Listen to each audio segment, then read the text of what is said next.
Hello guys, ito sa East Avenue, pagitan ng Quezon Memorial Circle sa side ng City Hall and National Kidney and Transplant Institute.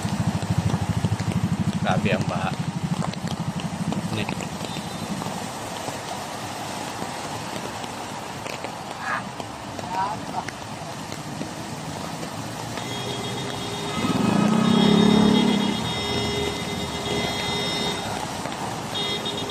Wow, grabing baha. Maapaw na yung kabilang karsada. Oh, kita nyo yun? Wala na makadaan na sasakyan dyan. Apaw na hanggang dun sa island. Umilipat dito sa kabila na.